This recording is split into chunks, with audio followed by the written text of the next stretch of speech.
Um, I'll let you read the biographies of our panelists tonight. I want to really thank them for coming. And George Grodcat, Clark Bullard, Jack Paxton, and John Ferguson. And the way we'll go tonight is that Jonathan Hettinger, who is with the Midwest Center and did stories on irrigation, will talk about his story just for a little bit, why he has an interest in it, what he found out, the highlights. And then what we'll do is we will go to short presentations by each of our panelists, and then we'll have a pre-open discussion. I have a few questions myself that I'm eager to ask of these experts, but we'll really try to open it up, and this will be much more conversation than a lecture series. So we hope that if you've got some questions, you'll come up with them. I want to remind everybody that we're deep into technology, so we're actually testing out Facebook Live tonight. So please no protests or riots or problems or yelling at us. But I do want to let you know that, and of course our speakers. That's good news because that means a lot of other people will be able to see this. We're also recording it, and we can post that later on. So if you feel like you heard some good things tonight, think somebody ought to know about them, we'll make sure to give you the information on that. Anything else I'm forgetting here, Jonathan? I want to thank Jonathan for being here. Andy Casey, who's our Community Engagement Fellow for this year, thanks to Illinois Humanities and the McCormick Foundation. And thanks most of all to the Executive Director, Pam Vince, who's standing in the back there. She's done incredible work since 2012 on this project, and a tireless Executive Director.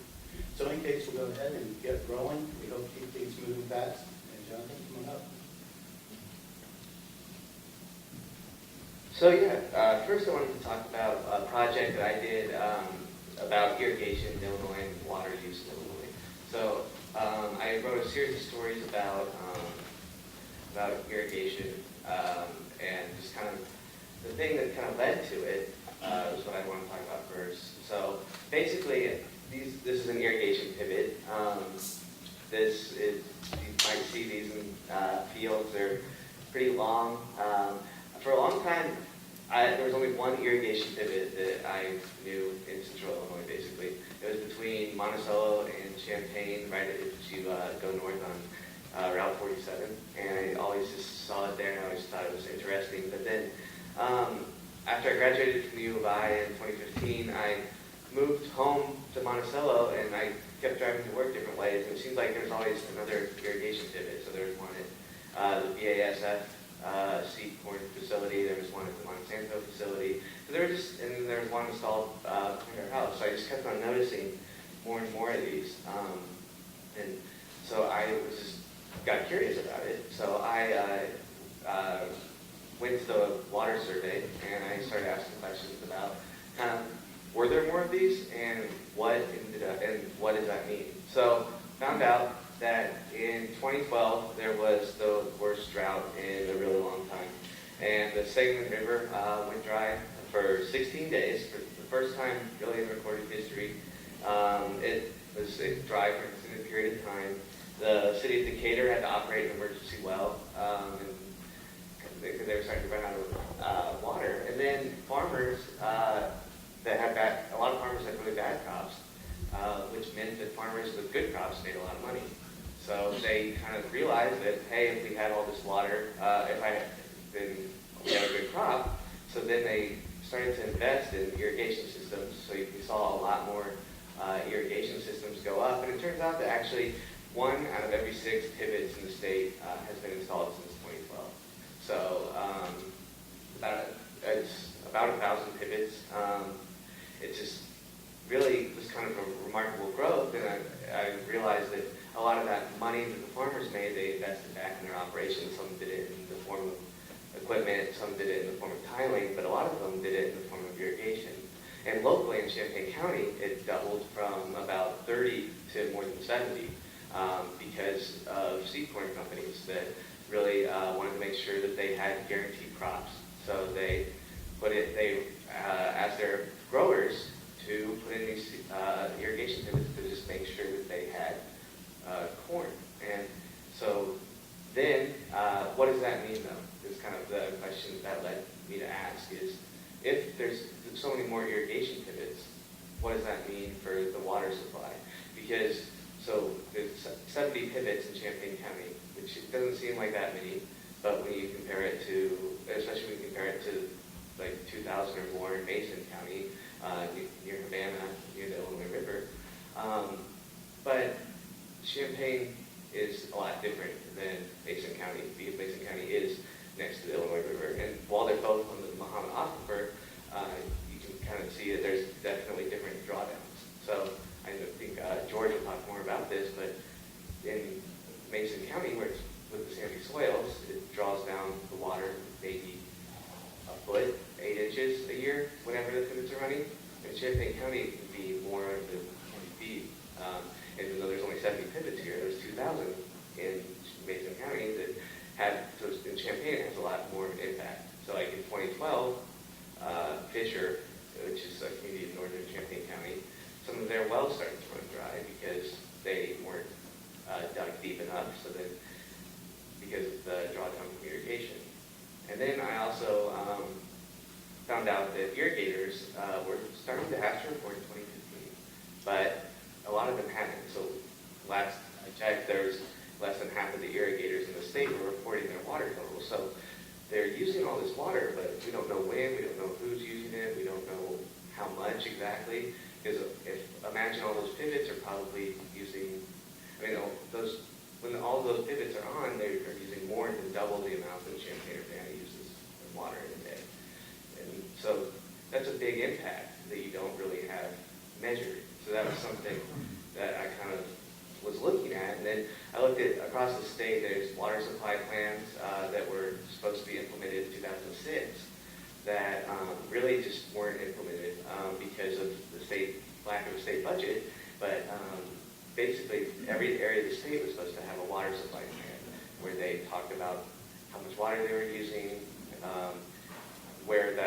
what the future held kind of in those different areas, but then no one was really able to quantify that. So then now we basically don't have these water supply plans that were supposed to plan all the water, like all the usage, and now we don't know the impact. So we don't know the impact of irrigation, we don't know the impact of water supply planning, and then there's also just very little laws governing limited water resources and little laws governing potential conflicts over groundwater, and you can, just about anybody can install an irrigation system without getting approval. So I mean, there's really just not that much governing it.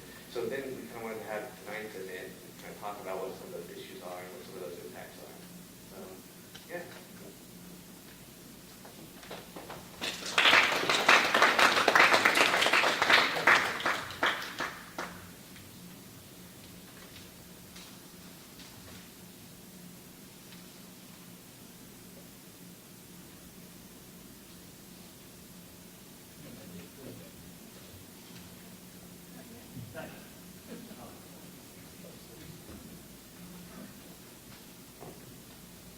All right, I'm George Rocamp, the State Water Survey. I've been studying Muhammad Aquifer now for 20 some odd years, longer than I care to admit, I guess.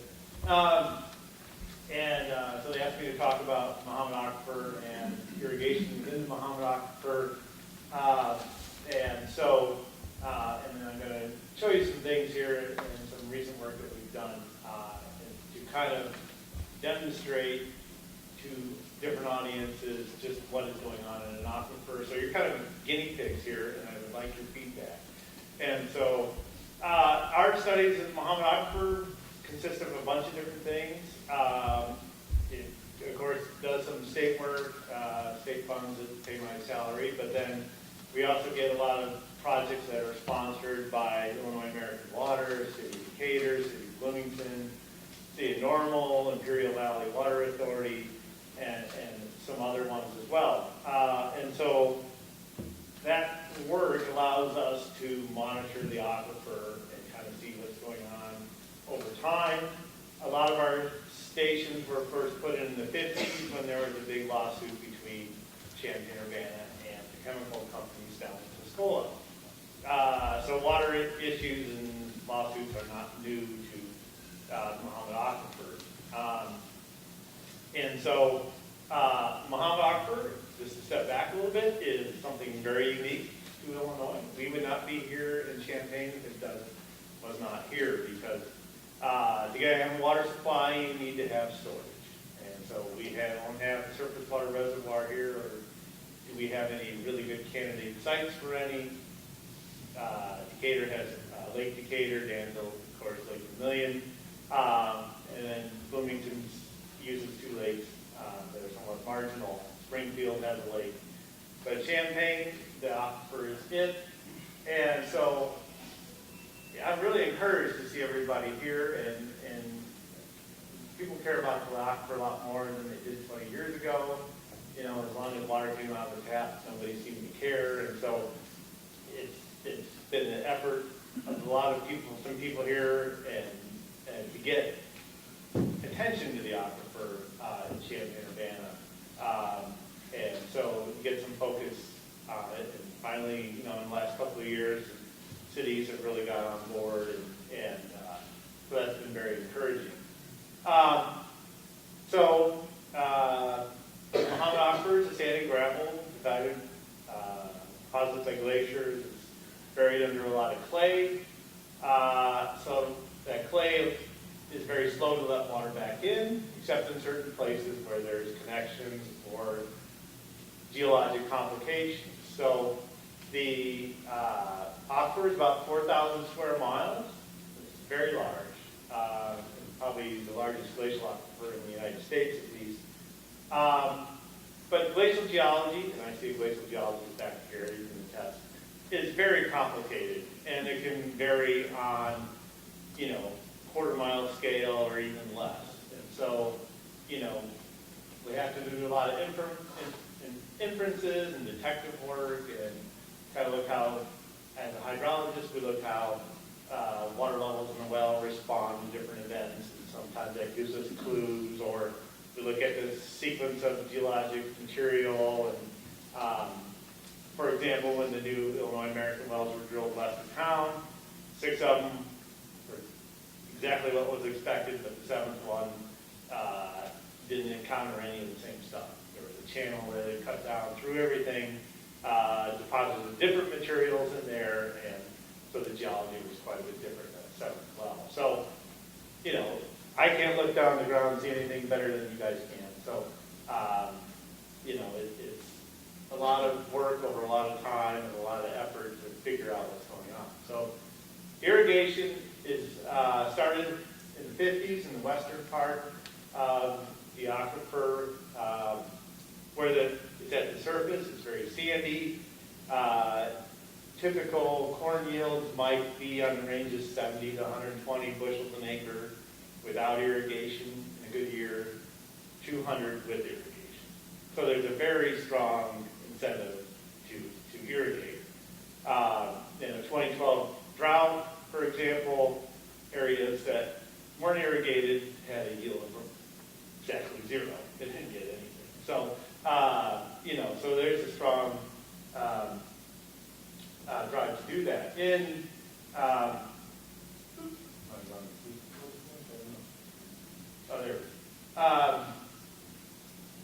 Champaign County, there's been irrigation for quite a while. So the first one you mentioned on Route 47, the coal farm, that went in the 50s. It's been there quite a while.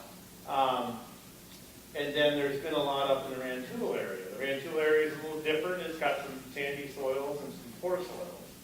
So without irrigation, some of those typical yields would be in the 130 range. With irrigation, that brings them up to 200 or so. So there's always been an incentive. So there's been quite a few irrigation pivots in the Rantoul area, just east of Rantoul and west of Rantoul, a little bit north. And so, and when we started putting monitoring wells in the 1990s, we see this downward spike in water levels every year that the irrigation pivots are turned on. So we've been monitoring this for quite a while in Champaign County, and then more recently there's been quite a few more pivots go in. I've heard various reasons why, mainly one of the big ones is that for seed corn production, because there was a shortage of seed corn after the 2005 drought. And so the seed corn growers, or the seed corn companies, want a guaranteed crop, and that requires irrigation. So, so contracts that were previously all over the place are coming to farmers over the Mahomet Aquifer. So, you know, we have enough seed corn growers now, but I certainly see a future where more water use will be concentrated in the Mahomet Aquifer because we have water. So, for example, like the Andersons were putting in an ethanol plant at one of their facilities, so they call me up and say, well, which one of these facilities has water? You know, I'm not going to lie to them and say that Champaign doesn't. So, you know, because their other sites didn't have any. So that's why they looked at Champaign as a location for their ethanol plant, which they never did build, but there was one built up in Gibson City where the aquifer was marginal, so they put in an 11-mile pipeline to get enough water for that. And so, be careful on the time. Yeah, so there's many reasons for the irrigation, whether it'll continue or not. There's been some study, there was a study done by a civil engineering professor, Whalen Ehart, where he looked at, well, if we have climate change and these scenarios go forth, we could have more irrigation in the future. You know, 90% of the time around here we're dealing with too much water. That's why we drain our soils and you know, have drain tiles underneath things. But then, you know, then every 10th year or so, we don't have enough water. So, you know, Mother Nature's a little fickle. So we've been studying the aquifer for quite a while in Champaign-Urbana, and these green dots on this map, here's Champaign-Urbana, this blue is the aquifer, and I'm just going to show you kind of the life of the aquifer over the 2012 drought. And what I'm showing here is a change in normal. So if you see a lot of blue, that means the aquifer is coming up. If you see a lot of red, the aquifer is going down. So right in the center here is the pumping center of Champaign-Urbana. So all water is flowing towards us. And so, maybe not all of it. Okay, I'm totally speed up. So I'll start this. So the blue means the waters are above average. We're starting in 2011 before the drought, and we get a flood event on the Sangamon River. So we know the aquifer is in connection with the Sangamon River, but only during flood stage. And then during the summer of the drought, 2011, when the drought really started, we get irrigation going on in northern Champaign County, and that's why you saw this drawdown. You saw these numbers increase. You see a little activity in Champaign when students come and students go, water levels change. And then Decatur has an emergency well field in Mahomet. So they kick their emergency well field on, and you can see it's impacting water levels all the way back into Champaign. And so they're pumping suddenly 12 or so million gallons, and it's having quite an impact because low flow on the Sangamon, it's not leaking. It only leaks during high flow. So we get into the 2012, which was the heart of the drought, and water levels never recovered from that Decatur pumpage. The water levels are still low, they're still down. They've recovered in northern Champaign County a little bit, so the effects of those irrigation are pumpage, but it's kind of hard to separate one factor from another. And you'll see in May 25th, the irrigation wells will suddenly kick on again. And when they kick on, they're probably using somewhere close to 50 million gallons a day, which is, or even as high as 70. So that's 2 to 3 times what Champaign-Urbana is using, but it's over a very short, relatively short amount of time. So this is in May, we go through July, and then in August we got rain, and the corn didn't need as much water, but then Decatur was out of water. So this is that period when the Sangamon River went dry. And so, and and then it stayed dry for quite a while. And this pump is during 2012, didn't recharge the lake, so that's why they went to the dredging. So what I'm hoping to convey by this animation is there's a lot of moving parts. There's Champaign-Urbana, which is sort of the 800-pound gorilla as far as water use goes. But then there's the irrigation that's kicked on. So when we get into 2013, there's leakage from streams along the Salt Creek and the Salient Branch, the upper Sangamon, and that's providing water and recharging that impact from irrigation. We didn't really get back to normal levels until the spring of 2013. So, stop. So those are kind of the things we're looking at. Whatever's next, go. Those are the kinds of things we're looking at to assess the impacts of irrigation and everything else that's going on in the aquifer. I guess my time's up. All right, sorry. Thank you very much. Appreciate it. We'll do a question here after the break.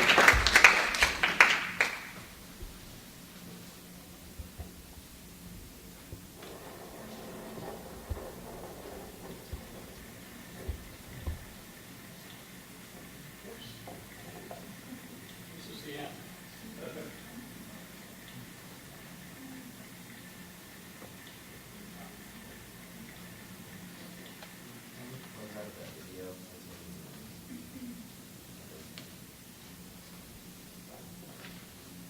Hi, I'm Clark Willard. I'm on the board of Prairie Rivers Network and National Wildlife Federation. And so not only here in Champaign County are we concerned about our finite amount of water, but also nationwide. This little cartoon from the Water Survey website, I think, says it all. I want to call your attention to a few numbers on here. This is about 100 units, billion gallons or whatever it is, of water that falls on Illinois every year from the rain and snow and everything. And where does it all go? Only about 30 of it leaves in the Mississippi and Ohio rivers. It goes down to the Gulf of Mexico. The other 70 is evapotranspiration, mainly through crops and trees. So that's how plants grow. They suck up water and evaporate it. That's why it's cool in the shade. So out of this 30 that finally leaves the state, about 10 of it, 8 or 10, spends a little time underground. It soaks down into the shallow aquifers, and then you ever wonder where all the water in the river, Mississippi and Illinois River, comes from when it's not raining in July, August, September? That's groundwater seeping into the drainage ditches around here from these shallow aquifers that farmers drill their household wells into, 30, 50 feet deep maybe. Not the 200-foot deep for the Muhammad aquifer, but as George said, there are connections between the surface and the groundwater. So about 10 of this comes through the ground, and the other 20 of this 30 is immediate runoff on the surface. So I'm going to come back to that, but I wanted to give you that big picture first. Nationwide or worldwide, irrigation is the largest use of water. 70% of the water used. Not all of it is evaporated, but that's how much flows through our human systems. And about half of that is so-called consumptive use, like agriculture, where it evaporates, or at a power plant where they're dumping heat into or they're using evaporative cooling towers, things like that.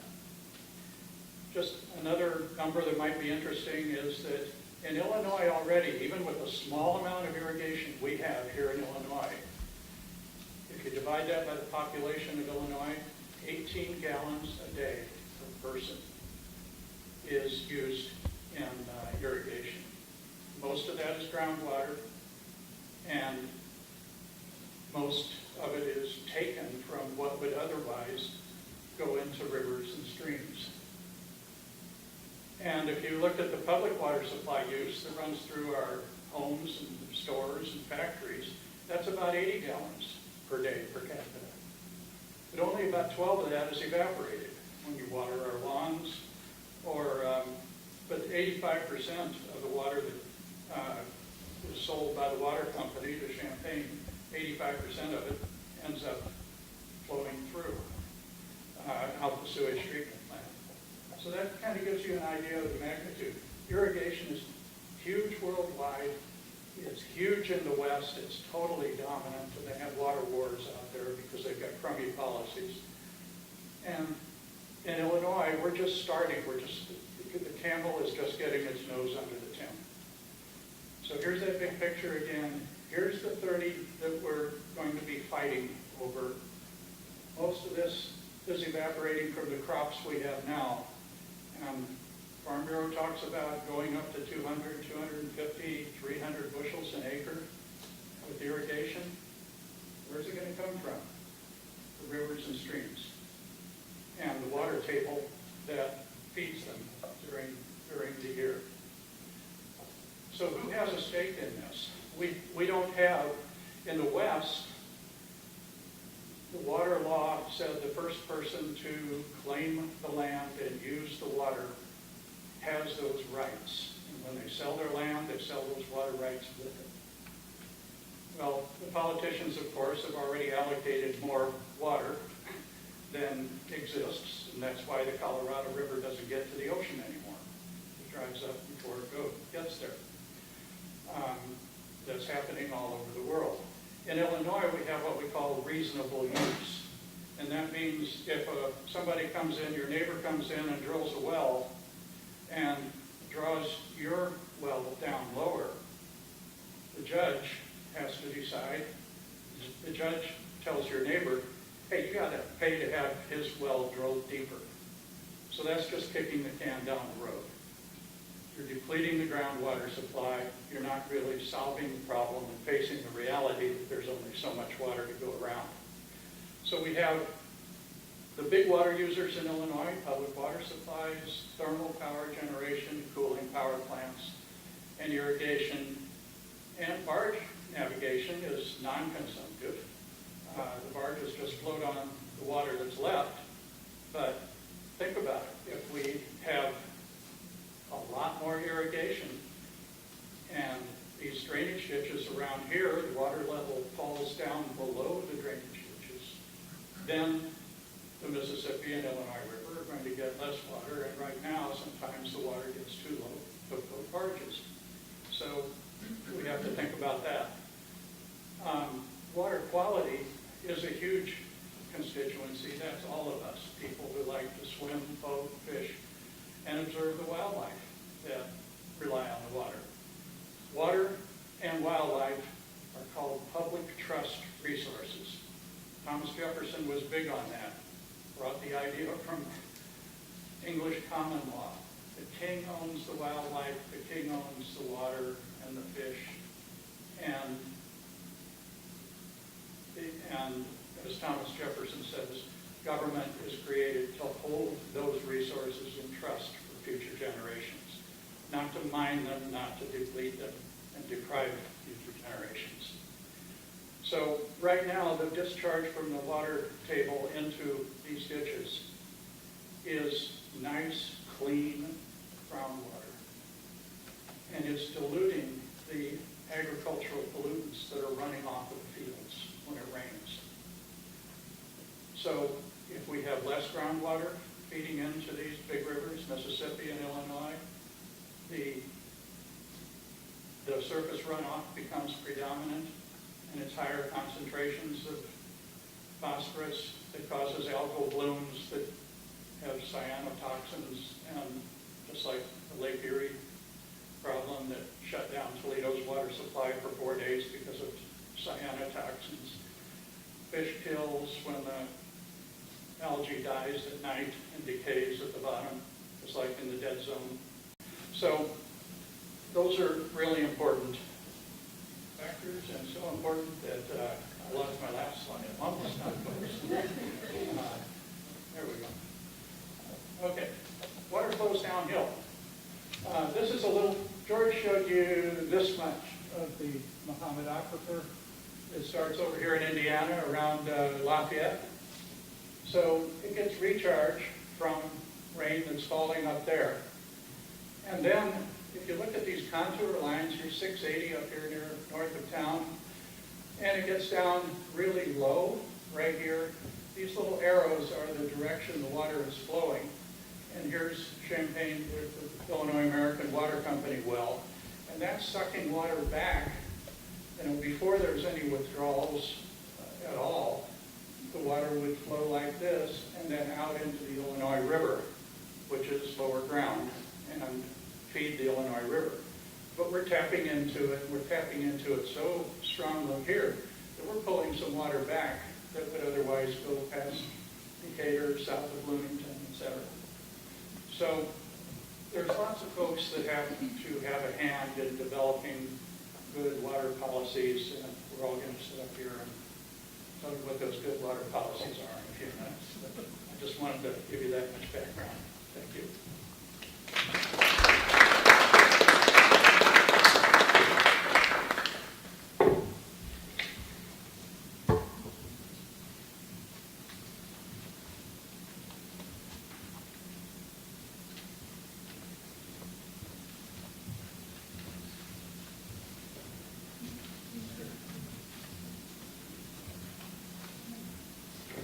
I'm Jack Paxton.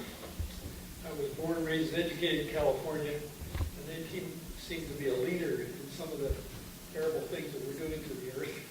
And I'll talk about some of the issues out there as a forewarning of what happens if we don't pay attention. I might add that they're just now talking about regulating groundwater extraction in California, something that we should be doing very seriously here as well, as you already know. Most people, this audience is an exception, don't know where their water originates, and they could care less. They don't know how much it costs, and they have no notion of what the environmental cost of using that water is. And that's important because water is one of the few resources that is absolutely essential.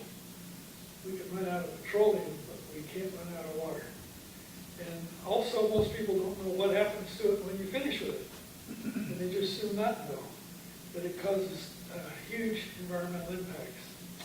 Here's an example. This was a study done by the U.S. Geological Survey in 1977. The area in red is the San Joaquin Valley.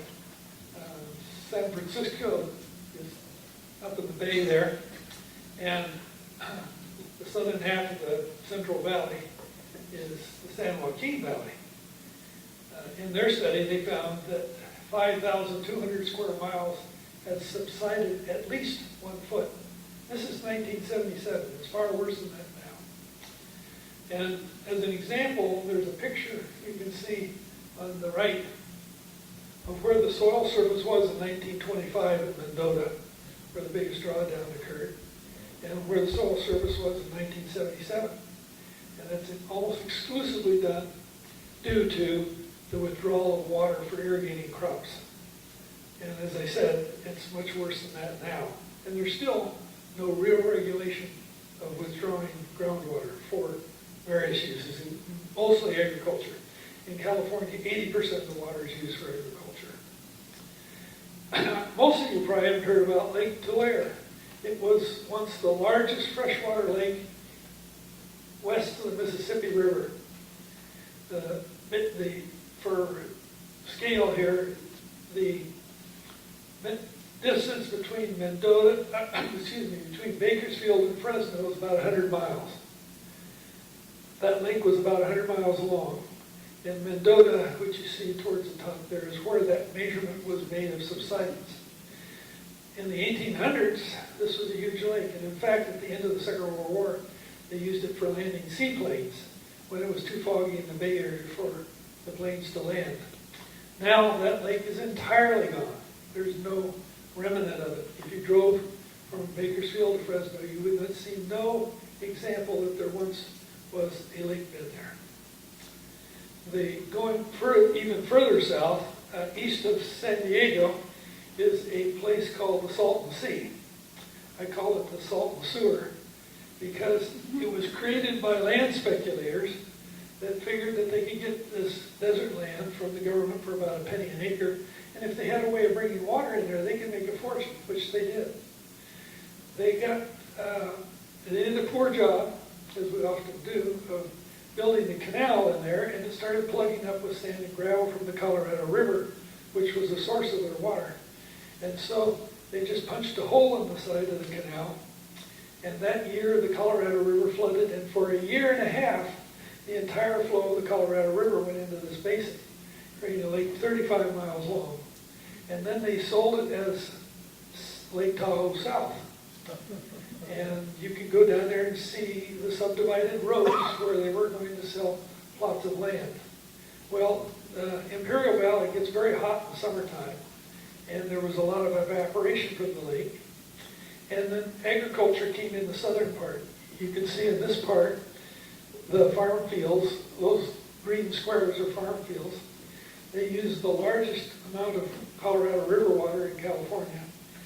That water then, as Clark's already described, these plants are wicks, so they evaporate that water, and then the concentrate that is left behind has to be washed into the Salton Sea to keep the plants and the soil viable. And as a result, the Salton Sea is now 30% saltier than the ocean.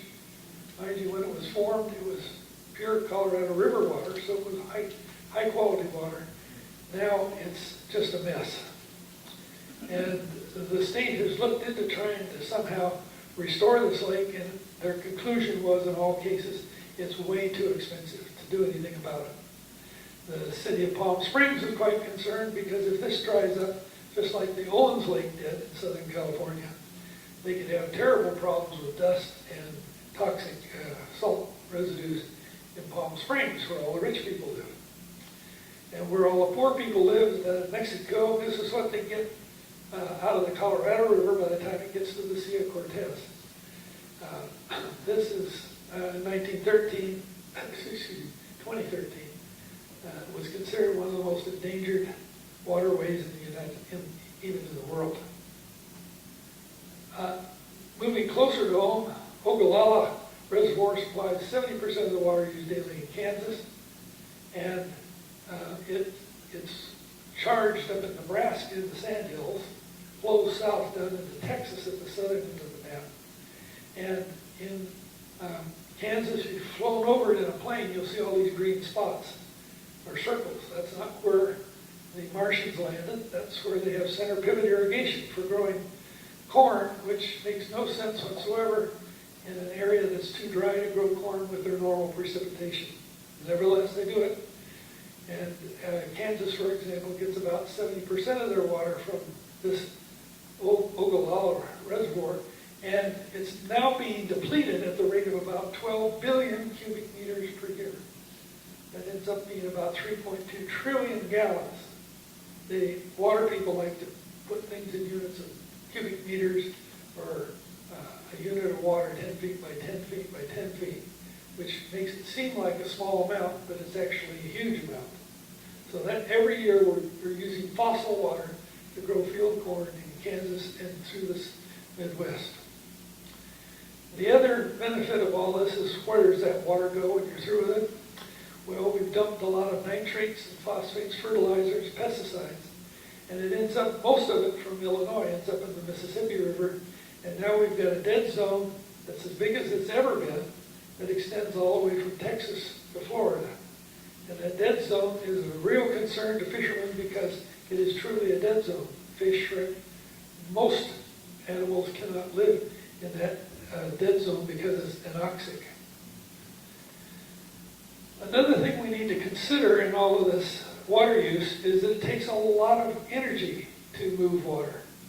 If you don't believe me, why, fill up a gallon or a milk jug and carry it around all day with you, and you'll figure out how much energy it takes to move water. And in the state of California, it takes 40% of their water supply just to move it around. They use a lot of water transfer from Northern California to Southern California. So, getting into ethics, what is our present solution to water rights? There you go.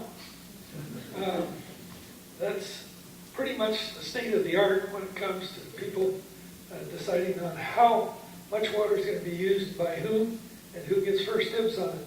I like to liken it to a good analogy. If you're a Texas farmer and you just find out that you have oil under your ground, it behooves you to put in as many wells as you can and pump them as hard as possible, because as soon as your neighbors find out there's oil down there, they're going to do the same thing. And so we have a strange capitalistic system where we tend to waste resources simply to bugger thy neighbor, if you would.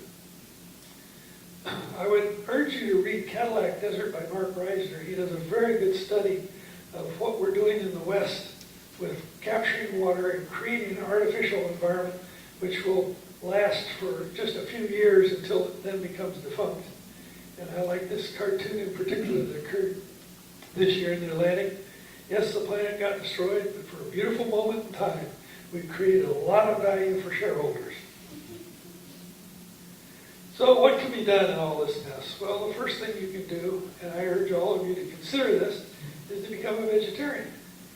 There's a huge amount of water that's used just to produce meat for us, and it's a very inefficient process, both in terms of photosynthesis and in terms of water usage. Also, don't waste water on things like lawns or evaporation. I would urge you all to view the Price of Bounty produced by the Ag Communication Department at the University of Illinois in about 1990. You can go to this website, or if you just Google Price of Bounty, University of Illinois, it'll pop right up. And it's a great treatise on how we polluted the water, in this particular case in the Sangamon River, which we've just been talking about. Decatur is spending $92 million as we speak to dredge their lake so that they can restore water capacity in it. Every spring, they have nitrates that are twice the public health service limits.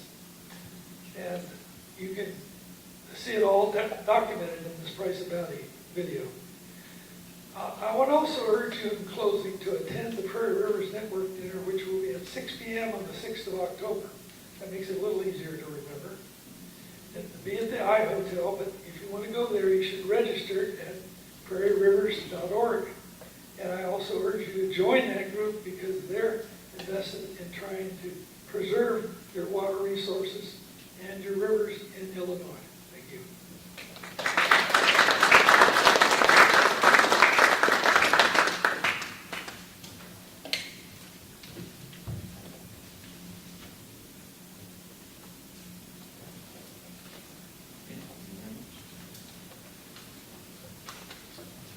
Okay, thank you very much, everyone. My name is John Ferguson. I'm actually a plant biologist from the University of Illinois at the Institute for Genomic Biology. So I'm not an irrigation expert. I'm here, I guess, more to sort of fill in the gaps in terms of this whole scenario from the plant level. So my interest is mainly in understanding the physiological and genetic mechanisms that underlie the natural variation we see for water use in multiple different crop species. And I've been working in that field for around 5 years now, and specifically working at Illinois on bioenergy sorghum for the last year and a couple of months. And since I've been working in this area, one fact that's kind of blew me away is the sheer scale of water use by the agricultural sector, both at a national level in America and my own country, but also on a global scale. And this absolutely is a global problem, even though it might not seem like an immediate problem here in the Midwest. Worldwide agriculture, depending on your source, is estimated to account for around 80% of all water use, which is absolutely incredible and completely unsustainable. Water is a finite resource, and that really needs to be rammed home to more people, I think. I've taken this image here from the Food and Agricultural Organization of the UN, and they've coloured this map in with the intensity of the green described as the percentage of water that's diverted towards agricultural practices. And even in somewhere like the US, where we have the main growing regions like the Midwest have a relatively, at the moment, plentiful supply of water, still 40% nationwide of all water is diverted towards agriculture, which is primarily irrigation, which is completely unsustainable and will only get worse.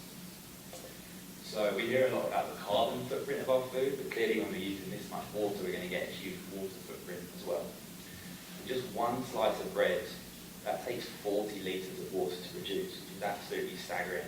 And that's just the production of, and that's primarily the production of the wheat that's used to make the flour to make the bread. And when we're talking about this, one of my favourite ones is the quarter pounder with cheese. That takes almost 2,500 litres to make, of water to make, which is the equivalent of 5 of the kind of inflatable pool things that you see around. And that is primarily in grain production to feed the animals. It's absolutely staggering. So how has this happened? Well, as a plant biologist, I'm interested in how plants use water use. And one of the main reasons this is happening is contemporary plant breeding has been inadvertently breeding for elevated water use for decades now. And why would we have inadvertently bred for water use? Well, the answer lies in the in part lies in the microscopic pores that lie on the underside of leaves.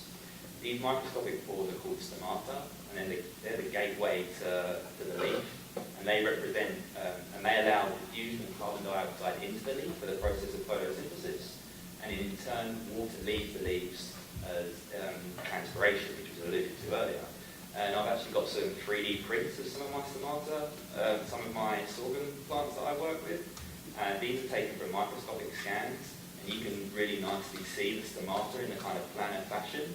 And those pores, they open and close to allow CO2 in and water vapour out for the process of transpiration. So when we've been breeding for crops over the last few decades, and when we grow our crops, we grow them under a plentiful supply of water, which, and in that instance, the stomata can be as open as they want, and then we can select the crops that have many stomata to allow CO2 to diffuse in, so we get as much photosynthesis as we can, which photosynthesis in turn gives us our productivity, it gives us our high yields. And you can see here the relationship between conductance, which you can think of as kind of stomatal opening, that increases as the stomata become more and more open. Grain yield of wheat increases. So this is great. It's allowed us to feed billions of people all across the world and produce fuel, biofuels. But this happened completely without regard for economy of water use. So that's what I mean when I say we've inadvertently bred for water use. So we need to try and improve that. And in actual fact, plants don't need to use that much water they're using. I'm sure a lot of you are familiar from school with the process of photosynthesis, where light energy from the sun is used to combine carbon dioxide and water to make sugars, which gives us our growth and gives us our yield. But many of you might not know how much of the water a plant uses, how much of that is actually biochemically harnessed to produce that sugar in the process of photosynthesis. It's actually around 2%. 2% of all the water is used biochemically harnessed to produce sugars, which is a very small amount. The 98% left over is lost as transpiration, and that still serves a purpose for things like evaporative cooling on particularly hot days and to allow sugars to be transported throughout the plant, but that's still relatively excessive. So we've had the green revolution. Norman Borlaug started that allowed us to produce the amount of yield that we do to feed the world, which has been absolutely great, but that has in part led to the need for a blue revolution. We need to keep meeting our food security goals with the plants, the crop varieties that we develop, but we need to do that in a water sustainable manner, so we start to produce plants that have the same amount of yield but use less water.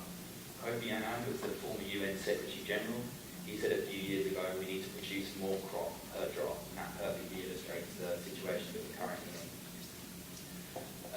So that dynamic is obviously very complicated, but the goals are obvious, and what we need to achieve is relatively obvious. But there's something that kind of can add more motivation to what we need to do, and that something is climate change, which, although the current administration might have you believe is not happening, it absolutely is happening.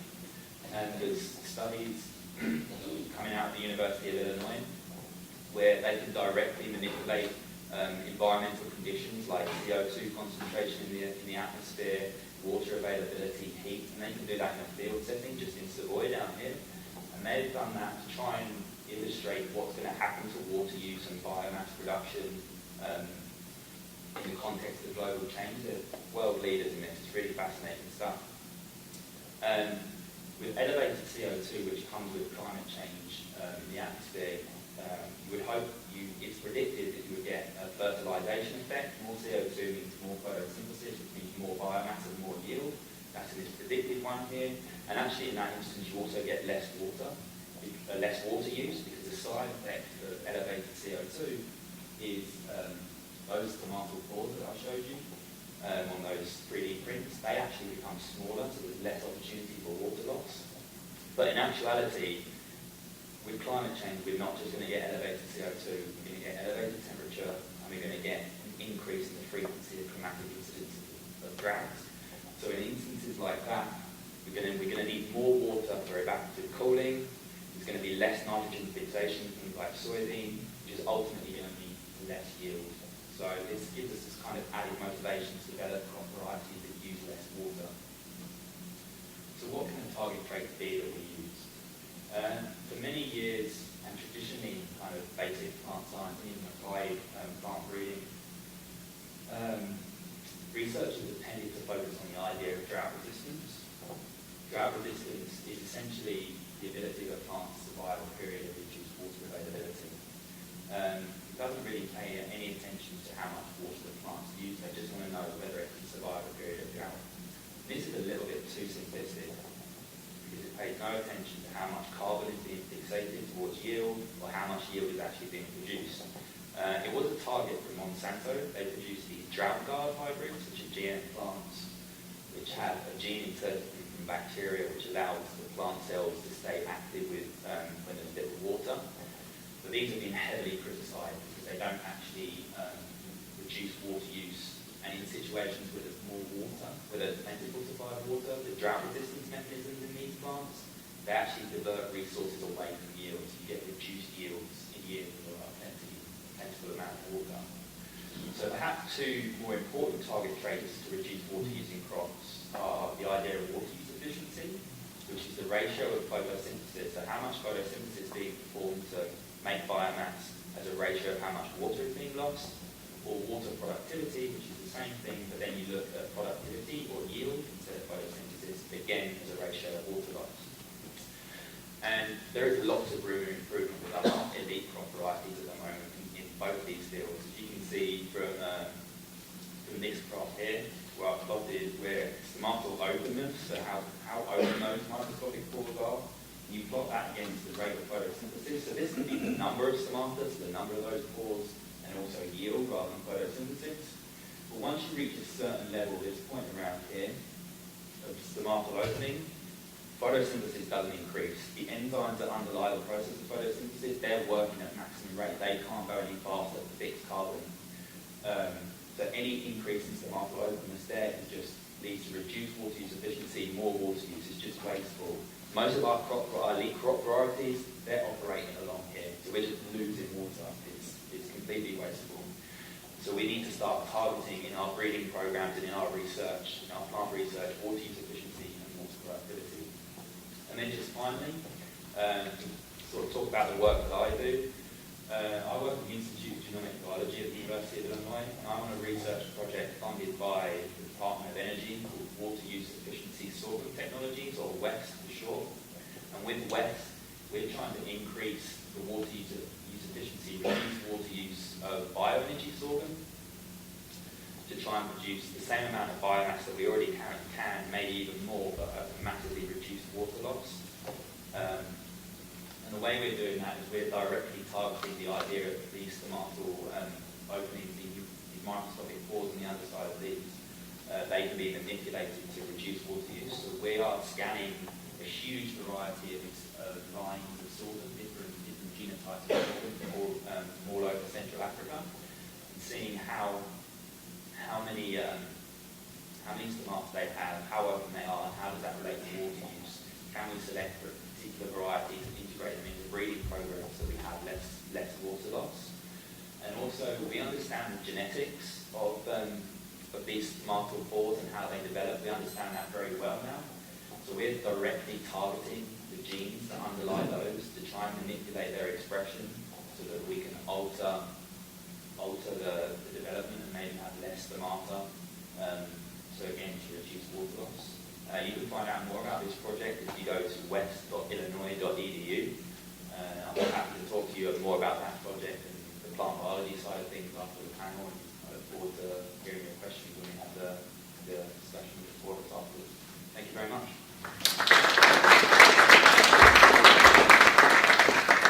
So I know you're all clamoring with questions, but let's take a 5-minute break, please, and have something to drink and some sugar, and we'll get started in about 5 minutes. Thank you. And if the speakers can come up here. California watching us, she said it's really interesting, so I'm hoping that she'll give us some compliments and put a Q&A session. And she grew up on a farm in Wisconsin, so she has big interest in this. And I'll get a critique tomorrow, I'm sure. Okay, so we're going to go ahead, and I asked a couple of questions of the speakers, but I'm really interested in getting questions from you. I noticed a hand up early, so we'll try to get to the audience right away. On a personal level, I didn't think much of water until I saw an old movie called Chinatown, and it told me that water conflicts can really be quite a story. But when I got here, I realized that there wasn't enough coverage of the issues we're talking about tonight, and so that's one of the reasons I supported and helped revive the Midwest Center. So I'm really happy the panelists were here.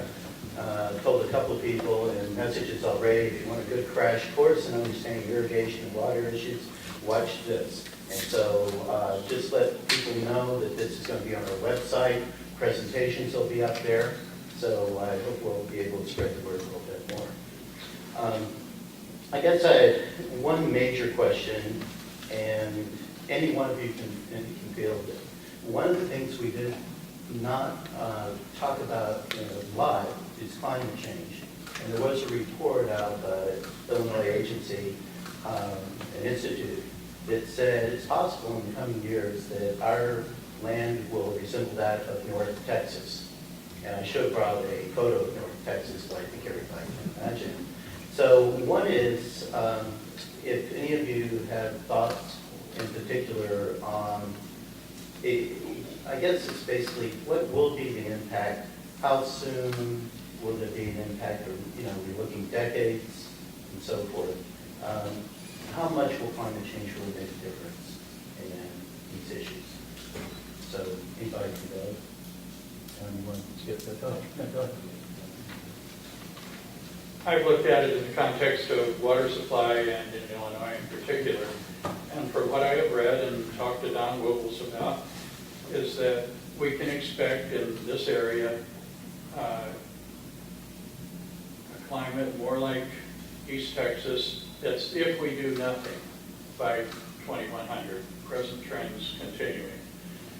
If we can heroically stop it at 2 degrees by cutting back 80% globally on greenhouse gas emissions by 2050, then the climate will only look like Arkansas, 500 miles. So I did the math, 500 miles per century. That's even if we do everything Al Gore says we're supposed to do. 500 miles per century works out to 30 feet a day. Now what wildlife, what animals, what plants can move 30 feet a day? It's just mind-boggling to me, and that says nothing about how you get across the cornfields or the interstate highways or anything else. So Illinois' wildlife is going to be fried in place in these small, isolated pieces of habitat if we don't protect the river corridors. We've got to protect some north-south migration corridors to have any semblance of the kinds to avoid massive extinctions of species. So the cheapest land, the most logical place to have those corridors is the north-south river corridors in the state. So to me, that's Prairie Rivers Network's mission. But I wanted to ask George, in more immediate issues when it comes to pivots, irrigation, and so forth, is there a model law or is there a model out there for how a state should deal with identifying where irrigation is occurring and expanding? And I'll give the microphone to you. Not in the states that I'm familiar with. Texas has done a lot of water planning, they're ahead of the curve, but a lot of those issues they've not been able to address just politically, or, how do you decide who gets what? It's hard. And in Illinois, we don't really see, we're technically a quote water rich state, but we're more of a water adjusted state. We've adjusted to what we have. And so I don't really see that coming. There may be more to do with how, the impacts of a new irrigation pivot are, alleviated or whatever, but if it's kind of hard to distinguish between one that will have no impact on its neighbors, but when you have a lot of them suddenly pumping together, then, that cumulative impact is suddenly drying up wells or something like that. So there's, how do you distinguish between the two? And certainly in the way communities have developed over the years, initially when, for example, the city of Normal dried up a lot of private wells and they put new wells in Mahomet and claimed no responsibility, and it was bad. And so, Decatur has taken a much more proactive approach in, replacing wells that they impact. Illinois American replaced wells that, they might potentially impact when they put their new wells in, and we've avoided those Well, problems. we have a law now where people are supposed to report, right, pivots. Yes, that's And- new as of 2015. And is there anyone, or is there enough of a budget to enforce that? No, unfortunately, it's all volunteer. Well, it's required, but there's no stick. But, we're getting much better cooperation, much more interest. A problem, in some areas they're very organized, and they've been studying irrigation for a long time. They're sort of self-organized, and have easier ways to tell how much water is being used.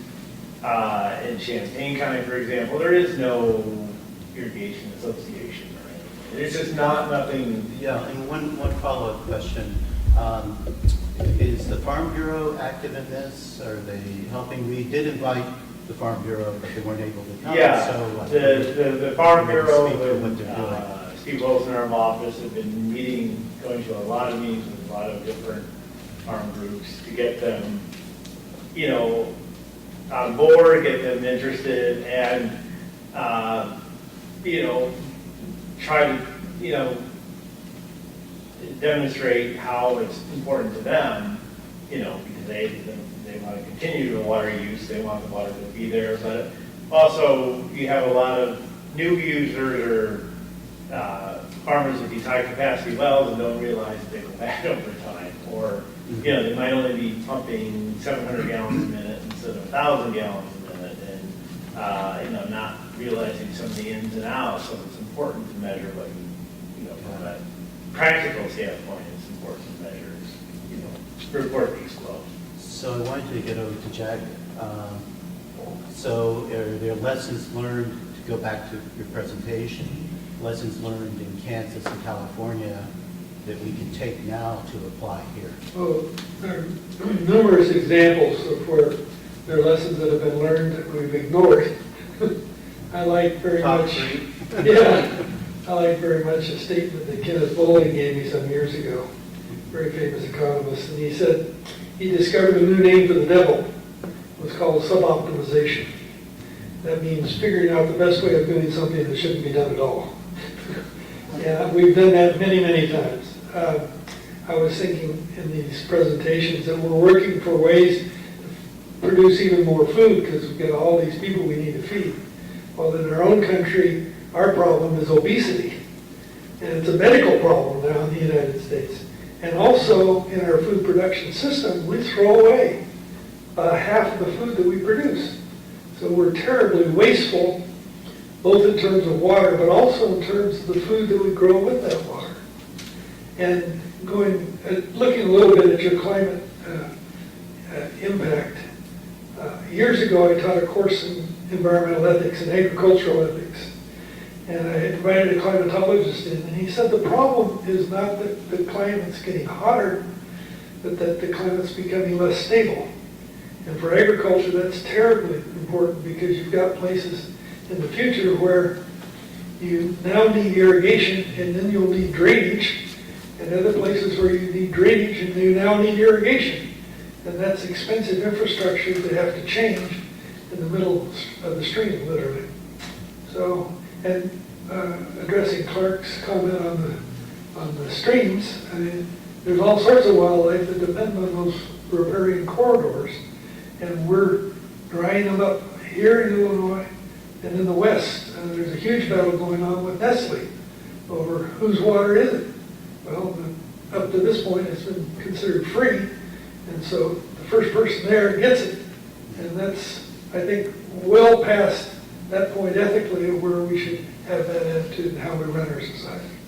So before we go completely bleak, I wanted to go back to John and some of the work you're doing. And just remind us of the efficiencies that you're looking at in terms of crop production. And just touch on that again, just to remind everybody what work is going on. So, specifically with the project that I work on is bioenergy sorghum. There's modelling that's happened at the University of Illinois by some of my colleagues who have taken a bunch of traits that have been measured in the field. They've put them into some complicated algorithms, and they estimate that we can reduce water use in sorghum by 40%. Just to see, speaking specifically about how far we're coming towards that goal, with some of the lines that we're genetically engineering, where we're targeting specific genes. So this isn't inserting genes from bacteria or any foreign body into the plant. We're just manipulating the regulation of genes that are already in there. We managed to reduce the marker density by almost 50%, which has been met with a reduction in water use. The photosynthesis has been maintained. We're going to try and have some of those plants in the field next year to try and see how biomass has changed. Hopefully it hasn't. So we're getting the same amount of biomass, the same amount of reduced volume of water use. And this is kind of, there's been a lot of research to try and improve drought resistance, but I guess in the last 10 or 15 years, we've kind of realised that that's a fruitless objective. We should be focusing more on water use. And there hasn't been too many gains been made in developing varieties that have reduced water use, but there's a lot of research all over the world now going on towards that goal for sure. And we're definitely getting there with our project, I'm sure of that. Thanks. I wanted to open it up to the audience. Does anyone have any questions at this point before I go on? Anybody? You've had a pretty thorough night. Great. Just wanted to check with you. I wanted to go back to some of the immediate issues and just bring up a couple of facts here, which is in 1987, there were 1,400 irrigation wells in Illinois estimated, and 200,000 irrigated acres in Illinois. And Jonathan, if you correct me, but I think there are about 8,000 irrigation wells now, and 541,000 acres, so irrigated acres. So that is a big change over this particular time, and doesn't seem to be lessened at all from what I've heard from everyone tonight. So any questions? Any questions? Oh, yes. And here's what we're going to do. We can project out. We had our microphones flake out, so the speakers will project, and we'll be able to hear your question. Thank you for a lot of good information. When you say irrigation, are we talking exclusively the pivot spray? I don't know, Jonathan? I didn't impression it. Go ahead. No, well, that's the dominant type, or it has been the dominant type since World War II. But there are, like the ESA, the SF1, some of the ones in southern Champaign County are movable roll type walking beams, and up in Kankakee County there's different types. But most of it's center pivot. Well, the reason I ask is I'm very familiar with specialty crops that use drip models, for example, as an alternative. You don't do that with corn and soybeans, but I was wondering where that fits in Illinois. Yeah, the pivots have changed, and some of them, have added the drip parts and, you know, versus just spraying a lot more. So water is applied much lower than it used to be in some. Yeah, there's a lot of water loss when you use center pivots without the drop line, which gets it down in the crop canopy. And that's of necessity because in many places, as you already saw, they're mining fossil water to do this. But there, in California, they have, in many cases, forced them to use drip irrigation where they actually put lines underground and the water never has a chance to evaporate, at least in the air, before it gets to the plant. That was the distinction I was drawing with that technology Yeah. versus various forms of spray. The water has to be more expensive before you go to that trouble. Question here? Yep. John, you were mentioning that it takes about 40 liters of water to produce a slice of bread. But in wheat production, there's very little of that that is irrigated, as I would understand. Is that how you state that also? I'm not an irrigation expert, but that was taken from a study by the US Geological Survey. As far as I'm aware, that's how much. Right, because basically, you know, you're having areas of production of wheat that are not irrigated, and so you're producing a crop that produces food and non-irrigated. So, like I say, we have to be careful. You know, when we talk about agriculture using 80% of the water globally, that includes all water use, not irrigation specifically. I understand that. Yeah. So that's very important to make the distinction between what is irrigated and what is just the water that falls on land that is used for production agriculture. Absolutely, yeah. Good point. Thank you. There's an important point here too, that most of the water is used for corn and soybeans in Illinois. Wheat is a minor crop in Illinois. Yeah, I'm not talking about wheat in Illinois. There's very little wheat in Illinois. Right. But for example, where I'm from in the UK, there's a lot of wheat, and that is primarily irrigated. That's not rain-fed. And I think that the other thing that's really important is we're particularly interested in the Midwest, but this is a global problem. And then specifically, I'm interested in developing new crop varieties that can solve world hunger and that can address our fuel issues. I'm not primarily interested in the Midwest. I want to develop crop varieties that can address those problems on a global scale. And it's absolutely a global problem that we all need to come together to help to address. Thanks for making the distinction. Okay. Is there a Yes. question here? Sure. Hey, George. Hey, what's the head on top of the aquifer right now in the Bahama? And how's that changed in the last 20 years? And the follow-up to that is if we take the head off the aquifer, so what? The head of the aquifer was dropping continuously since big Muhammad aquifer wells went in, you know, around World War II. At least, and it's dropped down to from an elevation, I don't know, maybe 100 feet above the aquifer. No, 130 feet down to maybe 70 feet. As little as 50 in this area. That's the pressure of water above the top of the aquifer. So you drill a well in the aquifer and water level rises above it. It's as much as 200 feet up by Paxton. And it has dropped pretty much in a straight relationship with water use. And so, and then in the last 10 years, water levels have just stabilized because water use is stabilized.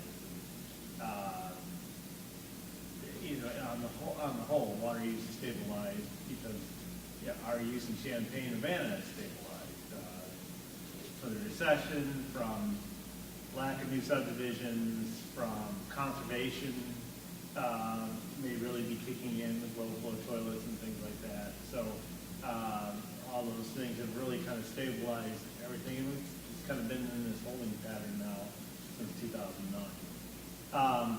If you actually start draining the aquifer, it's taking off that pressure head. Muhammad aquifer is pretty thick, so it's going to take a lot to do that. It is one of the most productive aquifers anywhere because it's 100 to 150 feet of sand and gravel that's pretty clean. You can get wells that produce 3,000 gallons a minute. So, you couldn't, in parts, you couldn't dry it up with a truck, because what would you do with all the water that you need? But, and some parts of the aquifer are naturally, exposed to the surface where they, every year they kind of fill up and pores fill up and drain. So you need to watch out for chemistry changes or something that happens. Suddenly you're exposing oxygen to where it wasn't before, so you can oxidize pyrite and release arsenic and things like that. So there's some various things we would want to watch out for, if the aquifer actually is dry. And then you get a different response. So instead of water levels fluctuating wildly, they become more stable. It's neither good nor bad, but it's something we use to kind of look for changes.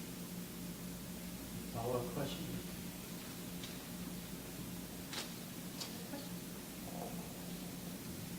So there's a comment about how inexpensive water is, and I agree with that, and I was wondering why you think that we're not incorporating the actual value of clean, safe drinking water into the price that we pay for it. Okay, go ahead. Okay.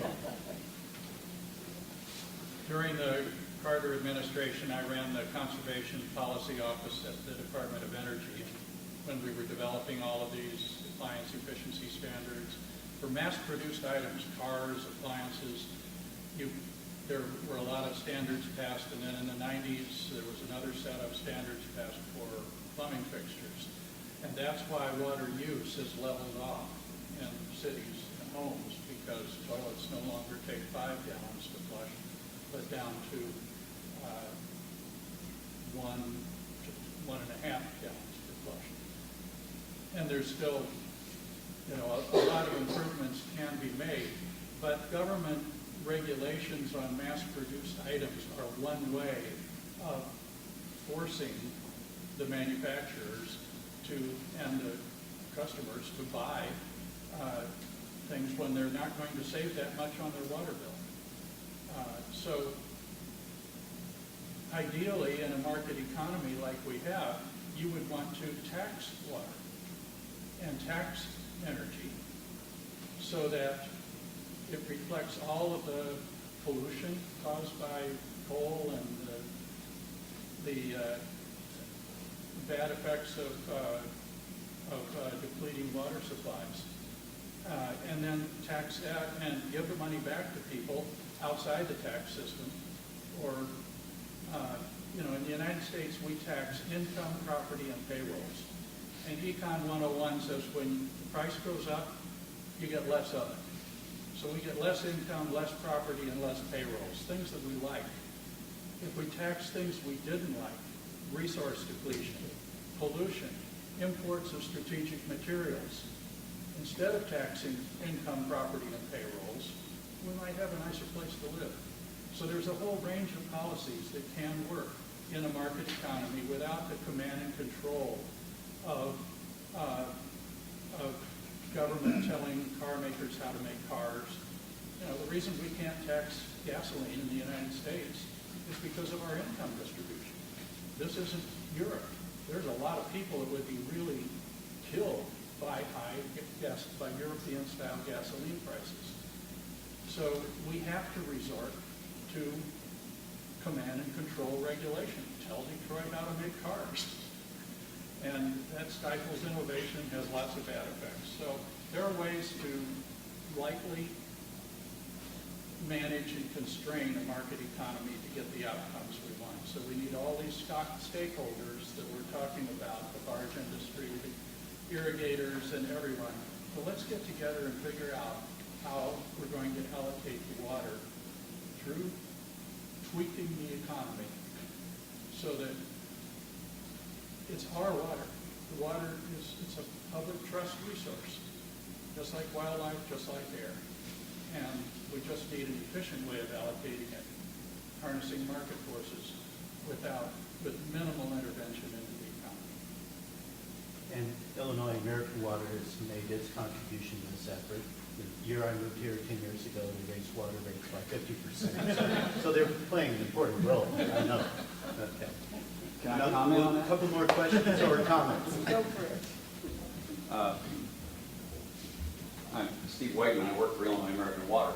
Yes. And I just want to say, one of the reasons water costs are so low is that the public bodies that govern most of the water production, domestic water use production in this country are they're typically taxing bodies, and they are typically afraid to raise those taxes. As a private water utility, we're accused of being a high-priced water system, and we are one of the few who is actually charging enough to replenish our infrastructure. If you look at the American Society of Civil Engineers report card that was just put out last year on water use infrastructure, was rated as a D+. There's supposedly somewhere in the neighborhood of $1 trillion that we need to spend on upgrading our water infrastructure in the next 20 years just to be able to continue to supply the healthy water that we all come to expect.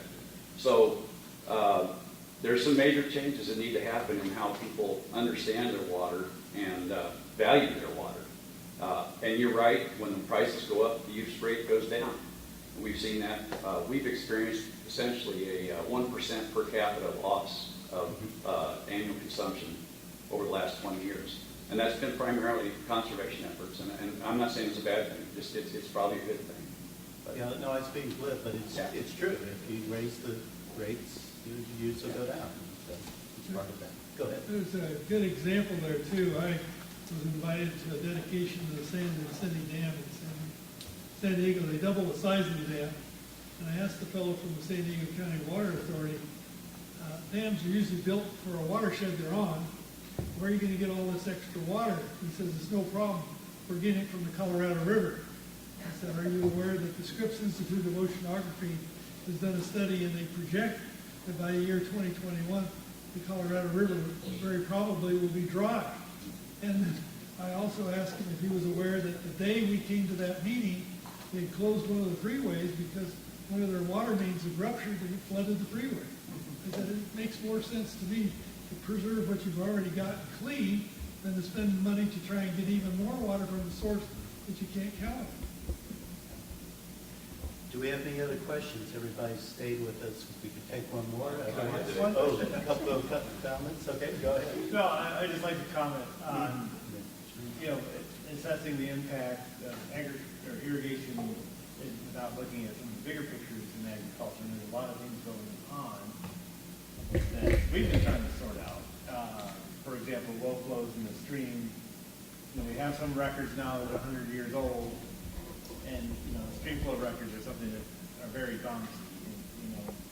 We're not seeing a long-term trend, but then when we get a drought, we get the stagnant going dry for the first time in a long time. So, what causes that? And so, is it water use in Champaign? Is it water use by Decatur? Or is it irrigation? Or is it other factors? And, some of the farmers I've talked to think it's completely different. They think, well, okay, in the last, since the advent of GPS, there's been a lot more efficient drain tile systems put in the farm fields, and that's getting water off earlier in the season and leaving less water that kind of leaves out over time later. Is it, and this is a question for John, I guess, is it the fact that we're getting, because we drain the fields, the corn is getting in much sooner instead of being knee-high by the 4th of July, it's much higher, and so we're using more of the growth that's occurring when we get more rainfall, and we're less dependent on, rainfall in July and August than we used to be. And so there's a lot of things that are all sort of changing at once that we're trying to sort out. Yeah. And we'll finish up with John. Well, I have a couple of questions for the panel members and also John as well. I hear a lot of noise in the media about desalination, especially with respect to Californian agriculture. How realistic is that, and how close are we to potentially having that as a reliable source for irrigation? Very unrealistic. The water supply in Southern California comes mostly from Northern California. And The water they import from roughly 700 miles away from the Oroville Dam is half as it costly as the desalinated water. We just installed a desalinization plant in Carlsbad 2 years ago, and the San Diego County Water Authority was caught by the PBS station dumping 500 million gallons of this desalinated water in a reservoir where they didn't have a customer for it. They were required to guarantee that they would buy 50 million gallons of water a day from this desal plant at twice the cost of the water they brought down from Northern California. So it's a very complex issue. I don't think that realistically agriculture can pay very much for water and desalinization. At this point, unless you're in Saudi Arabia, is out of the question. Yeah, and the other part of that is that produces a waste stream. And Sure. so what do you do with that waste stream? You dump it into our rivers and streams. And, we have enough problem with the road salt driving up the chloride values in our streams.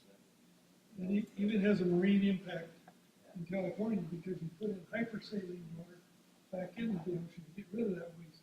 Plus, almost all of that energy for desalinating water, and that's why it's so expensive, it takes huge amounts of energy, produces a waste stream of carbon dioxide at this point, which adds to the climate change problem. So we're in this mess, making it worse rather than better. On that bright note, I really want to thank the panelists for taking the time with this. I really appreciate it. I mentioned that I think it's a great crash course. Recommended to your friends. The presentation will be on the site. And I'm sure you can get in contact with these experts if you want to. Okay. Thank you. Thank you.